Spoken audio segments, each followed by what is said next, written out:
श्रीराम समर्थ श्रीराम. श्रीमद दासबोध पारायण दशक 14वा. अखंड ध्यान. समास 6वा. चातुर्य लक्षण. श्रीराम. रूप लावण्याभ्यासता न ये, सहज गुणांसन चले उपाये, काहीतरी धरावी सोये, आगंतुक गुणांची श्रीराम. श्री समर्थ म्हणतात की आपले रूप आणि लावण्य हे गुण अभ्यासाने साध्य होत नाहीत, कारण ते जन्मजात असतात. तेथे काही उपाय चालत नाही. म्हणून आगंतुक गुण प्राप्त करण्यासाठी जरूर प्रयत्न करावेत.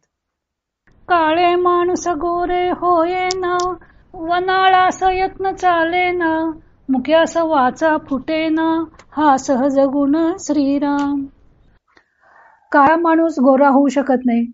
जन्म खुणा व्रण इत्यादी काढता येत नाही. मुक्या माणसाला बोलता येत नाही, कारण तो त्याचा सहज गुण आहे. आंधळे डोळस होयेना, बधीर ते ऐकेना, पांगुळ पाये घेईना, हा सहज गुण श्रीराम. आंधळा माणूस डोळस होऊ शकत नाही, बधीर माणूस ऐकू शकत नाही, पांगळा माणूस चालू शकत नाही, हा त्याचा सहज गुण आहे. कुरूपतेची लक्षणे किती म्हणून सांगणे, रूप लावण्य या कारणे, पालटे ना श्रीराम. याप्रमाणे कुरूपतेची कितीतरी लक्षणे सांगता येतील, पण मूळ जे रूप आणि लावण्य असते त्यात बदल होऊ शकत नाही. अवगुण सोडिता जाती, उत्तम गुण अभ्यासता येते, कुविद्या सांडून शिकती, शहाणे विद्या श्रीराम. पण अवगुण सोडता येतात, उत्तम गुण अभ्यासाने प्राप्त करता येतात. शहाणे लोक असतात ते कुविद्येचा त्याग करून सद्विद्या शिकतात. मूर्खपण सांडिता जाते, शहाणपण शिकता येते, कारभार करिता उमजते, सकळ काही श्रीराम. मूर्खपणाचा त्याग केला तर ते जाते. शिकल्याने शहाणपण येऊ शकते. कारभार उद्योग करू लागल्यावर त्यातील सर्व काही बारकावे कळू लागतात. मान्यता आवडे जीवी, तरी का उपेक्षा करावी, चातुर्ये विण उंच पदवी, कदापि नाही श्रीराम. माणसाला मोठेपणा मनापासून आवडतो, मग त्याची उपेक्षा का करावी. चातुर्याशिवाय श्रेष्ठ पदवी कधीही प्राप्त होत नाही. मनाला अशी प्रचिती येत असते, मग आपले हित का साधून घेत नाही. सन्मार्गाने चालले असता लोकात आणि सज्जनात मान्यता मिळते. ऐसी प्रचित येते मना, तरी का स्वहित कराना, सन्मार्गे चालता जना, सज्जना माने श्रीराम. देहे नेटके शृंगारिले, परिचातुर्ये विण नासले, गुणे विण साजिरे केले, बाष्कळ जैसे श्रीराम. देहाला बाहेरून नीटनेटके शृंगारले तरी अंगी चातुर्य नसेल तर ते व्यर्थ ठरते.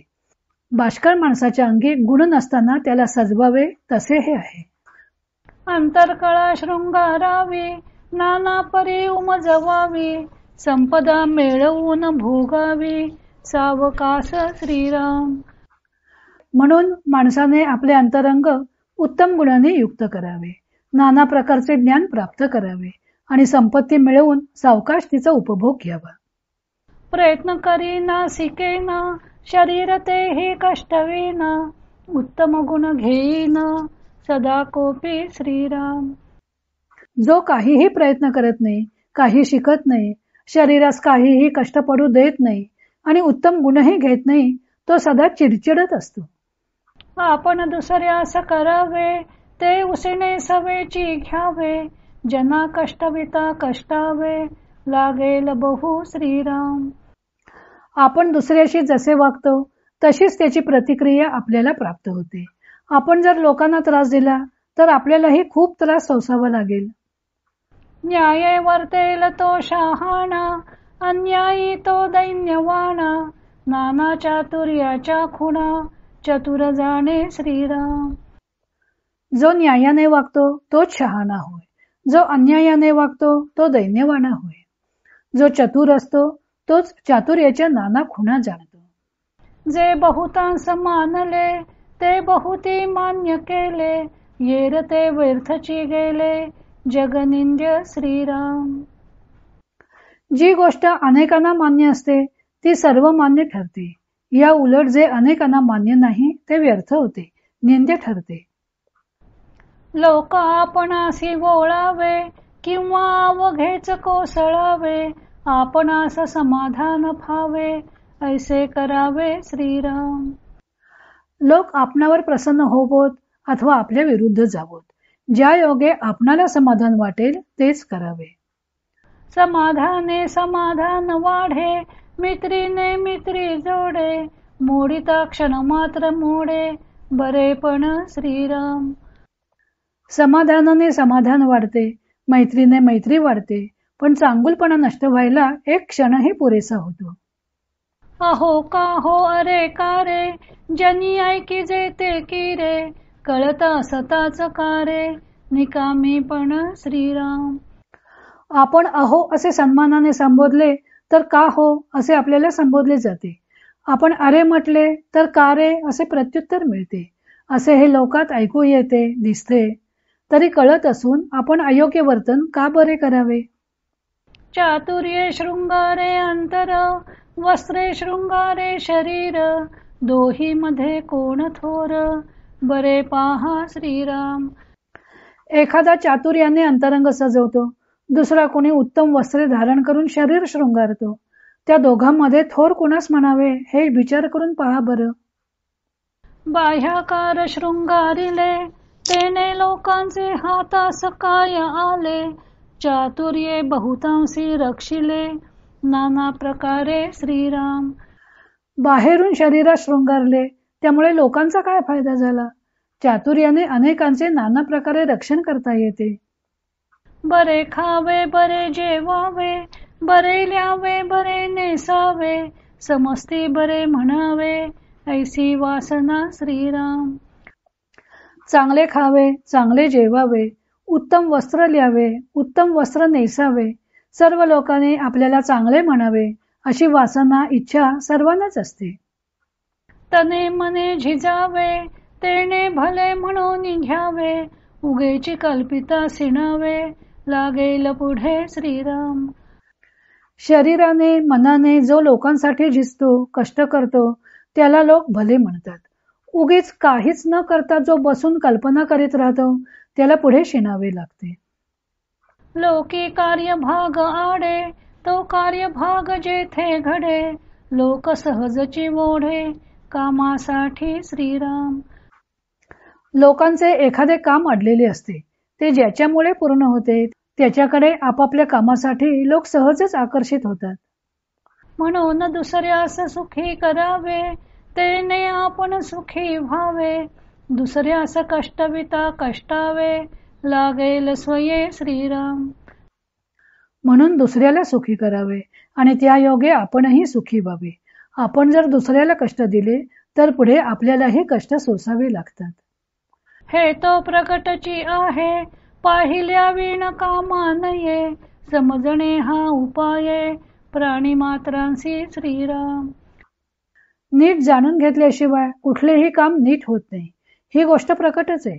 म्हणून कुठलीही गोष्ट समजून घेणे हाच सर्व प्राणी मात्रांसाठी उपाय आहे. समजले आणि वर्तले, तेची भाग्य पुरुष झाले, या वेगळे उरले, ते करंटे पुरुष श्रीराम. जे कोणी कुठल्याही विषयाची नीट माहिती करून घेऊन त्याप्रमाणे वागतात ते पुरुष भाग्यवान होत. त्याशिवाय जे इतर काही असे करत नाहीत ते करंटे भाग्यहीन जाणावेत. जितुका व्यापती तुके वैभव, वैभवा सारिखा हाव भाव, समजले पाहिजे उपाव, प्रकटची आहे श्रीराम. जितका व्याप आपण वाढवू त्याप्रमाणे वैभव प्राप्त होते. जसे वैभव प्राप्त होईल तसे त्याचे बोलणे वागणे असते. म्हणून नीट समजून वागणे हाच त्यासाठी उपाय आहे. आळसे कार्यभाग नासतो, साक्षेप होत होत होतो, दिसते गोष्टी कळे ना तो, शहाणा कैसा श्रीराम. कुठल्याही गोष्टीत आळस केला तरी कार्य होत नाही. सतत प्रयत्न करीत राहिले की कार्य सिद्धीच जाते. ही गोष्ट प्रत्यक्ष दिसत असता ज्याला कळत नाही त्याला शहाणे कसे म्हणावे. मित्री करता होते कृत्य, वैर करिता होतो मृत्य, बोलिले हे सत्य की असत्य, ओळखावे श्रीराम. कुणाशीही मैत्री केली की आपले काम होते. या उलट कुणाशी वैर केले तर मृत्यू ओढवतो. मी जे सांगतो ते खरे की खोटे हे श्रोत्यांनी ओळखावे. आपणास शहाणे करू नेणे, आपले हित आपण नेणे, जनी मैत्री राखो नेणे, वैर करी श्रीराम. जो स्वतःला शहाणा करू शकत नाही, ज्याला आपले स्वतःचे हित कशात आहे ते कळत नाही, लोकांची मैत्री कशी करावी हेही कळत नाही, आणि जो लोकांशी वैर करतो, ऐसे प्रकारीचे जन, त्यास म्हणावे अज्ञान, तयापासी समाधान, कोण पावे श्रीराम. असा जो कोणी असतो त्याला अज्ञानी म्हणावे. त्याच्यापाशी समाधान कोणाला लाभेल? आपण एकाएकी एकला, सृष्टीत भांडत चालिला, बहुतामध्ये एकल्याला, येश कैचे श्रीराम. असा जो अगदी एकटा पडून सर्वांशी भांडत राहतो त्याला चार चौघात यश कसे मिळणार? बहुतांचे मुखी उरावे, बहुतांचे अंतरी भरावे, उत्तम गुणी विवरावे, प्राणी मात्रांसी श्रीराम. म्हणून अनेकांना मदत करून नाव कमवावे, अनेकांच्या अंतःकरणात स्थान मिळवावे, उत्तम गुणांच्या योगे प्राणीमात्रास विवेकी करावे. शहाणे करावे जन, पतित करावे पावन, सृष्टीमध्ये भगवत भजन, वाढवावे श्रीराम. लोकांना शहाणे करावे, पतित असतील त्यांना पावन करून घ्यावे, जगात भगवत भजन वाढवावे असे श्री समर्थ सांगतात. जय जय रघुवीर समर्थ. श्रीराम जय राम जय जय राम. इति श्री दासबोधे गुरुशिष्य संवादे चातुर्य लक्षण नाम समास 6वा समाप्त.